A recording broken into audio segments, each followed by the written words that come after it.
Welcome to What Would Sabrina Say? I'm Sabrina Duong, and I'm excited you're joining me today.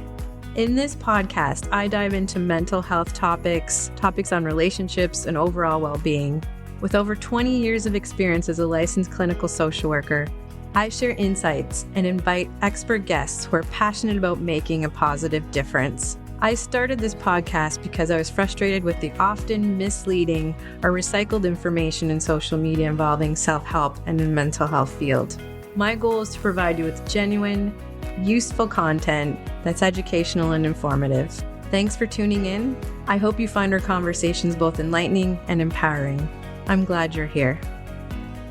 Hi, you're listening to Sabrina Duong at What Would Sabrina Say? And today we have guest Fennell with us, a licensed mental health professional. We're here to talk about dialectical behavioral therapy, or otherwise known as DBT, and the way that it can benefit clients. So thank you so much, Stephanie, for joining us today. I'm looking forward to talking about it. If you'd like to just share a bit about yourself. Absolutely. Thank you for having me. You're welcome. I'm a licensed professional counselor. I've been practicing for 10 years. And have experience in what we call dialectical behavioral therapy for the past 5 years or so. I've been specializing in that both in private practice and in community mental health.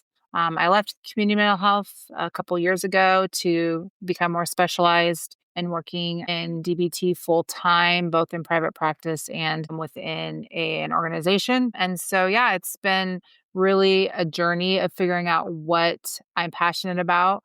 And DBT is where I landed. I wasn't really planning on it. It just kind of fell in my lap. So I'm trained in some different trauma therapies as well, EMDR, something called prolonged exposure, which is another trauma therapy. I was trained by the VA for that. And I've led consultation teams with DBT, also been at what's called a team lead, where you're over a team of other therapists. So I've kind of experimented with all different sorts of roles, but have found where I find most joy is helping people who need to do the work with DBT. And then more recently, I've also started helping therapists by teaching CEU courses. So have broadened my horizons in that way. Just wanted to start off with talking about what is dialectical behavioral therapy and what are some ways that it can help? Yeah. So let's just start with the words, I think, because they're kind of a little more unusual, right? Dialectical in of itself, like what does that mean? And so I try to simplify that term by just explaining it really easily by saying that it means that two things can exist at the same time. Dialectics really is the idea that we can feel sometimes both somewhat happy and sad, or something can be a relationship that maybe we feel like drawn to. Part of us wants to be in a relationship, and other parts of us are feeling perhaps a bit hesitant or concerned about a relationship. There may be a conflict that we're feeling about a situation or a relationship. That would be a dialectic. So dialectics is really the idea that two things can exist at the same time, even if they feel contradictory or in opposition to each other. And that's what the word dialectics means. So with dialectical behavioral therapy, we really focus on dialectics, that two things can exist, that we can experience conflict and we can notice that conflict. We can notice that two things can exist that are seemingly contradictory to each other. And that can allow us to not feel like we have to only pick one side of a situation or of ourselves. The second word is behavioral, which DBT falls under the umbrella of cognitive behavioral therapy. We're kind of a small offshoot within the larger scope of cognitive behavioral therapy. So we focus on behavior. We focus on working on behavior through behavioral therapy, which is really how can we use really practical tools to help shape and change people's behavior. And so those are the main pieces of what it is in the way of how that term is used. And then how can it help people? I would say the combination of working on becoming more focused and learning skills. That's a big focus of DBT is we're very skill-based. And whereas cognitive behavioral therapy can be more generalized in skill building, DBT is very specific. So we teach skills based on needs. So we have different modules that we teach.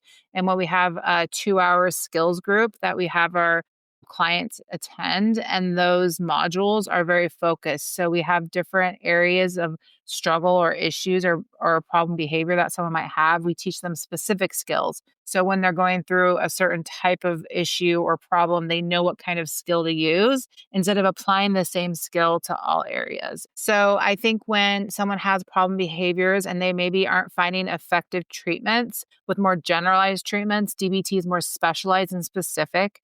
We also really help with people who struggle with something called emotion dysregulation. And really, that's just a pretty fancy way of saying big emotions that you have a hard time working through or regulating. And we use both skills and something called validation, which is just learning how to accept and feel those emotions. Right. So it helps in a few different areas when it comes to emotion regulation. I like how it also incorporates the nervous system and sensory base and how it can coexist. We can have issues exist and also find ways to deal with them or see them differently or accept them. Absolutely. So there is a difference between maybe finding a counselor who's DBT informed and has learned about it or uses some of the tools and someone who uses the model as a therapist. I'm wondering if you could talk about what the difference is and what that looks like. So should someone be interested in trying out DBT for themselves? Yeah, absolutely. So a lot of therapists will say they're DBT informed, which is wonderful. And what that means is that oftentimes they have learned about some of the components of DBT. They've perhaps gone to trainings or read books and they have gathered information and they like to apply it to their therapy, which can be wonderful and helpful to the clients they see. And they may sprinkle it into the work they do, whether it's talk therapy or CBT or psychotherapy, and things of that nature. And so they will say they're DBT informed. That's quite different, though, than being DBT trained or having that be your focus in the work you do. The actual modality is very structured. And so a DBT session is actually not going to be talk therapy focused at all. It's going to be focused on something we call diary cards. It's going to be focused on what we call behavior chain analysis. So a DBT therapist is actually going to have a very different approach to how they do a session than someone who's DBT informed, where they may just offer those skills when it's appropriate through their talk therapy lens. And so making sure that your needs align with what your therapist offers and can be quite important. If you're really looking for a DBT trained therapist, you want to make sure that that's what your therapist is offering, because sometimes that can be not aligned. And then you're kind of going to be struggling to feel like your needs are being met or that you're really getting what you want with a DBT approach to therapy. Right. So it's helpful to understand the difference and know or discover what would be most helpful for you depending on goals. Yeah, and maybe learning to ask questions. Sometimes I think when it comes to therapy, we view the therapist as the expert and we look to ourselves as the client as perhaps coming to the therapist for help and, oh, they know what they're doing and I'm just going to go with the flow. And so I think becoming more of an advocate for yourself is important and asking the question. So, how do you use DBT? What does that look like? And what does it mean when you say you use it? What kind of training do you have? So, being a bit more intentional about asking your therapist what it means to have a DBT approach and how they do use it in session can sometimes give you more indication of what type of approach they use and how much DBT they use. Right. So even asking, is there home practice, diaries, is there Yeah. coaching being offered?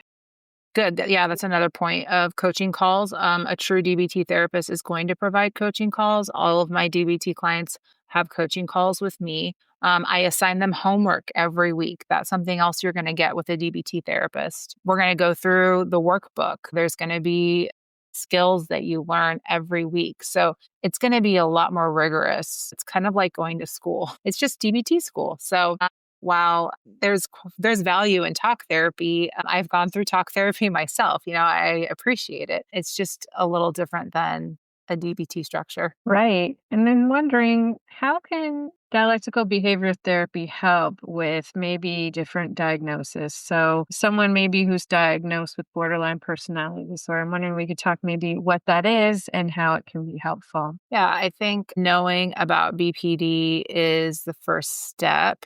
Sometimes having the diagnosis itself can be challenging. I've had clients come to me who've had therapists who've been resistant or even just hesitant to diagnosing them. And so they've struggled to even get the proper diagnosis. There's also a stigma around BPD, and that's also challenging. So, borderline personality disorder is now what we call a trauma disorder. In the past, it's been labeled a personality disorder. What I mean by trauma disorder is really it's something that evolves out of a person who has had a history of trauma. And so it impacts a person's ability to function, thrive because of their trauma history. And we know that it impacts emotion regulation or ability to regulate and process emotions. We know it impacts ability to regulate behavior. So there's a lot of behavioral dysregulation that can have a whole variety of, expression. So anything from struggling with substance use to relational struggles, like with, interpersonal issues from, romantic partners to family, as well as people struggling with jobs, managing jobs successfully, or even struggling with impulsivity, whether it be food issues or impulsivity around finances. So it's hard to really describe it in one sentence because it can look so different.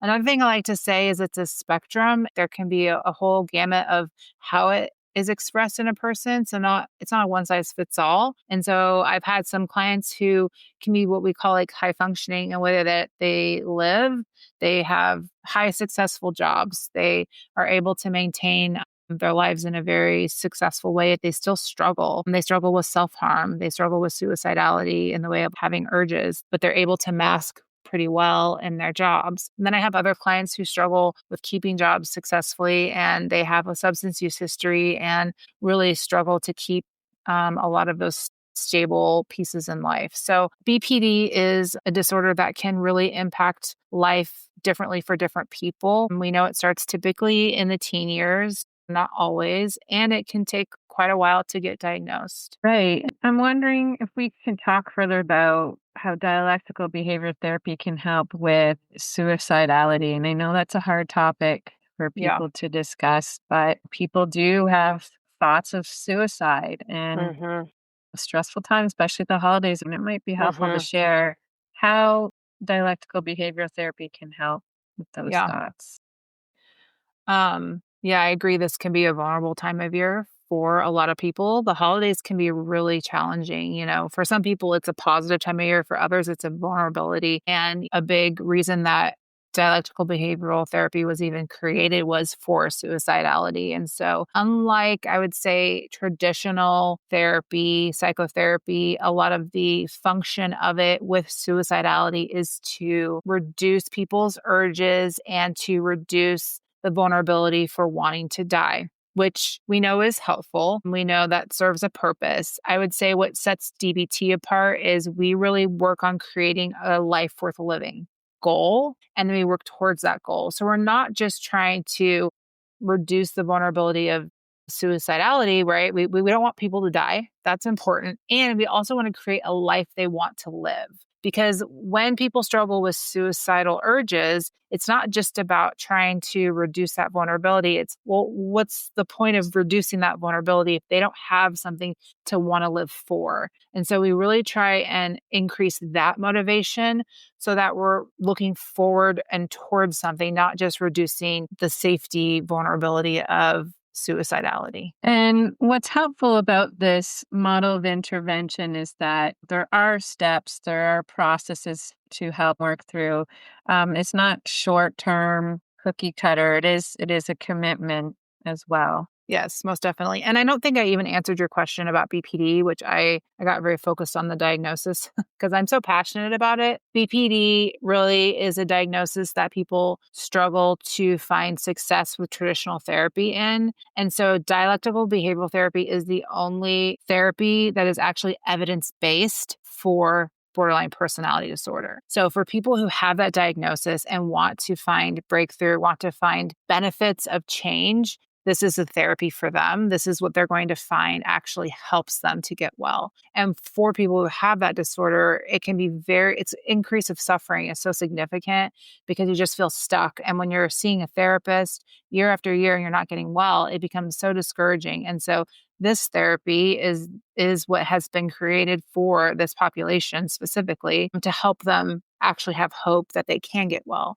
that they can stabilize, that they can have breakthrough. So I just want to mention that because it's so important to give people with BPD hope, because I think so often they get stuck seeing a therapist who maybe doesn't specialize in DBT, and then they feel like they're just not ever going to get better. Yes, it's a very structured timeline.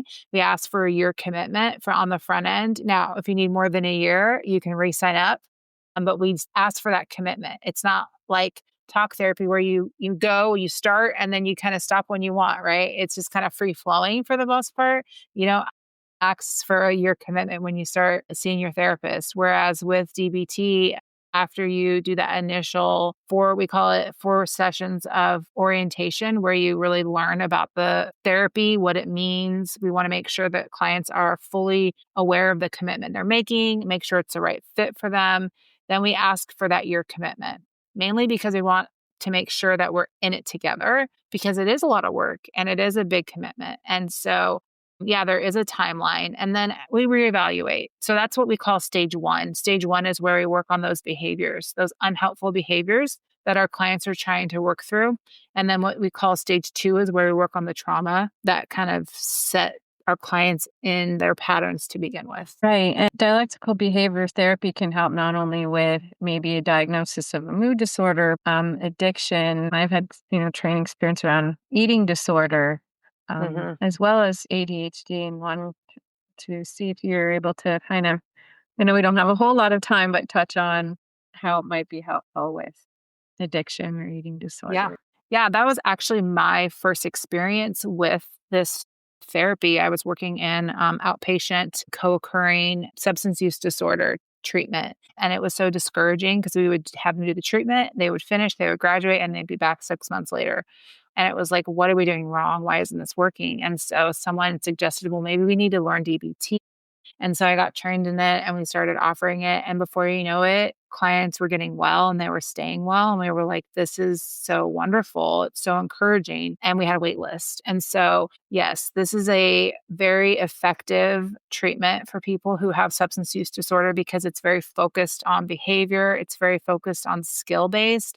And there's that real time piece with coaching calls where you're able to call in when you need it and ask for support. A big part of why I think a lot of people struggle is they don't have that real-time support. They have to wait in between sessions for their next appointment, whereas in their day-to-day life, they may be having an urge or something and they need that support. Where with DBT, you can use those coaching calls to reach out to your therapist and they can offer skills suggestions, skill support when you need it. So that's something that I think has been so beneficial for people who struggle with substance use disorder as well as mood disorders. We know there's also a huge connection between people who struggle with BPD and eating disorders. Eating disorder community really also struggles with, I would say, finding long-term success. There's a huge vulnerability for relapse in that population as well. So yeah, there's different groups that also find benefit to this, not just people with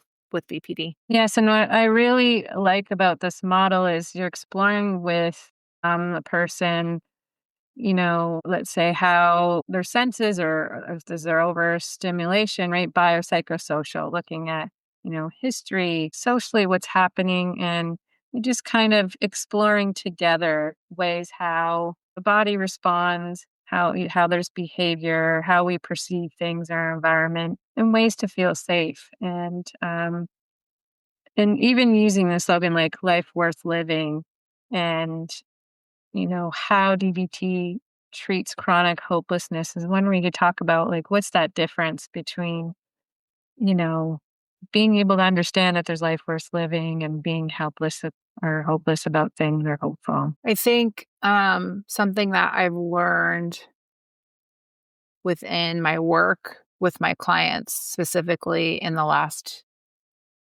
3 years, we'll say, is how to engage in a curiosity with people who struggle with hopelessness and learning how to meet them in that hopelessness with a place of validation. A big piece of what we do with dialectical behavioral therapy is validate where someone is. Oftentimes, I think the urge that occurs in therapy is to want to push for change when someone's hopeless, when someone has chronic depression, when someone has chronic suicidal urges. We want to just kind of skip over where they're at to kind of get them where we want them to be because we're like, oh, this is uncomfortable. It's uncomfortable to hear someone talk about wanting to die. It's uncomfortable to sit in that place of hopelessness. Yet what I've found is that's really what's needed oftentimes is to learn how to actually sit in that place with someone. What does it mean to be curious and non-judgmental? And in that space of non-judgmental approach, we find that there's almost this ability to let go. And in that place of what we call radical acceptance, which is a skill we use in DBT, then someone can actually be open to change. And so by not skipping steps, so to speak, of curiosity, non-judgmental stance, that allows us as both therapist and client to be willing to want to engage in change instead of kind of pushing for it and kind of bulldozing to change through skipping steps, if that makes sense. Right. And what I really like about this model of intervention is understanding, like, as human beings, it's hard to accept things or let go.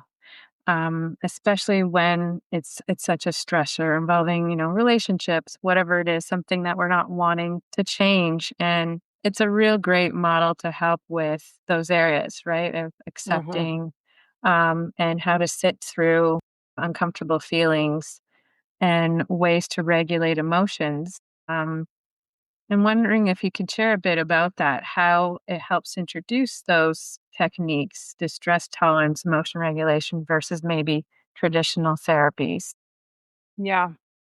I think, talking about some of these topics is oftentimes the on ramp to then learning these skills. I've had clients tell me, no one has ever wanted to talk to me about wanting to die before. I've not even talked about this with my therapist or my psychiatrist. So, me being willing and me just the DBT therapist, right? I'm just one as a DBT therapist saying, hey, I'm willing to have this conversation.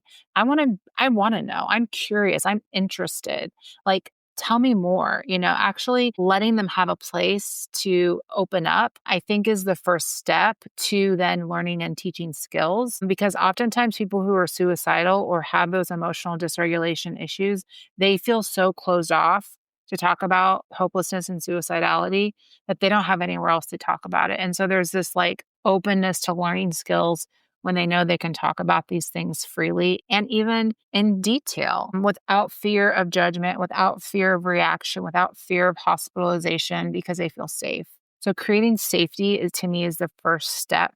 And then really focusing on simple tools that help with not just function of skills. And what I mean by that is like, breathing exercises or mindfulness skills, right? These like external functions of skills.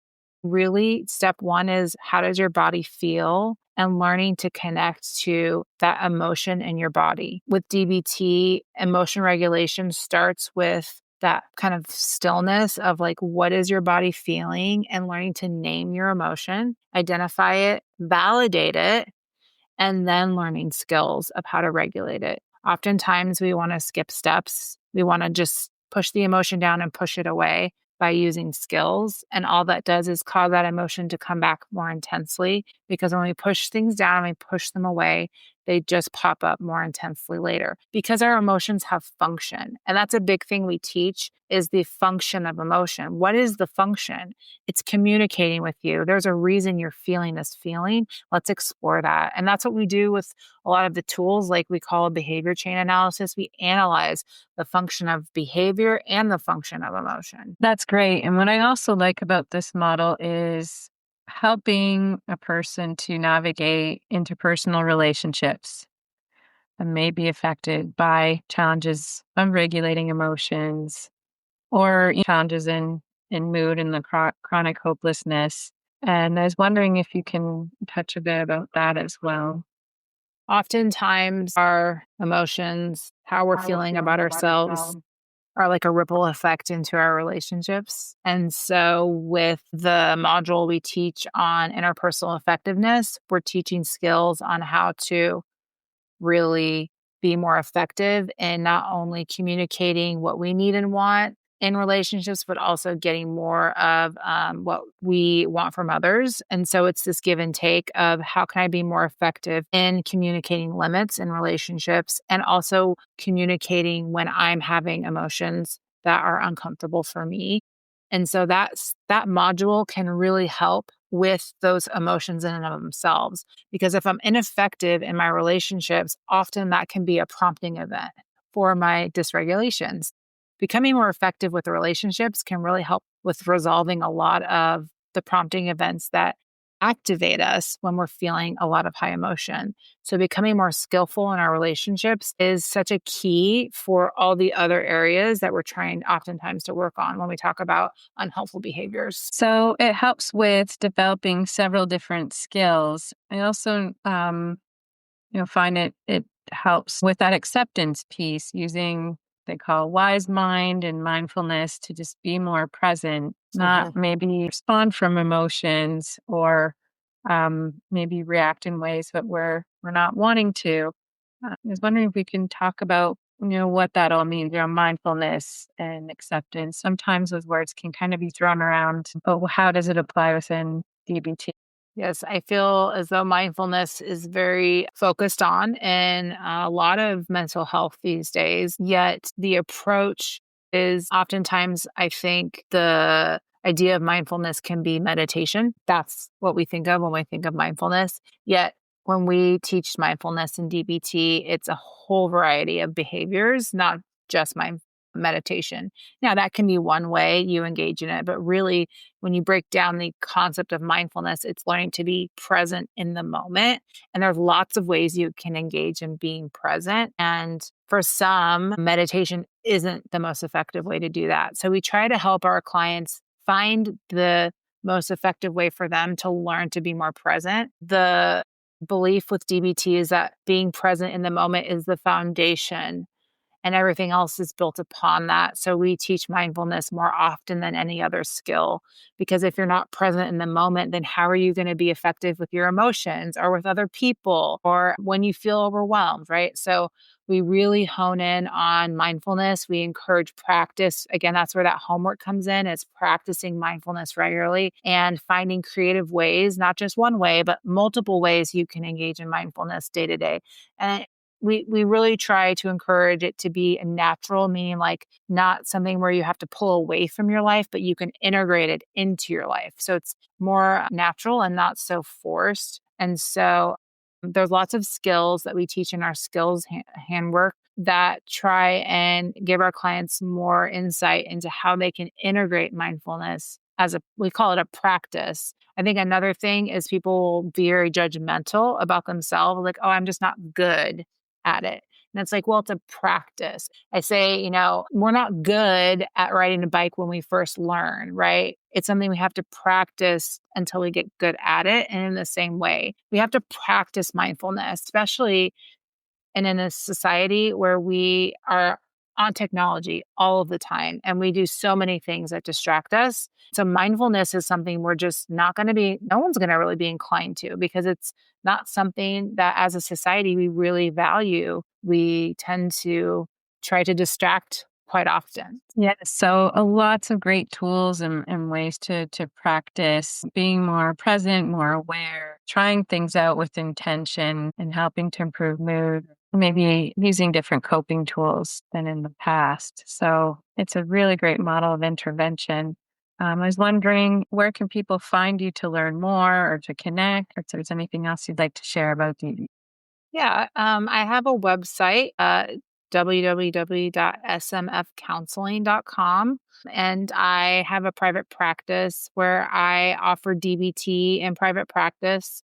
And I do the model. Again, I offer it virtually. I provide it. I'm licensed in 3 states, so I can do it in Missouri, Kansas, and Massachusetts. So that's important. Those are the states. You have to live in one of those states for me to offer therapy for you. And something I think is also important to know about DBT is that there's a commitment of weekly therapy.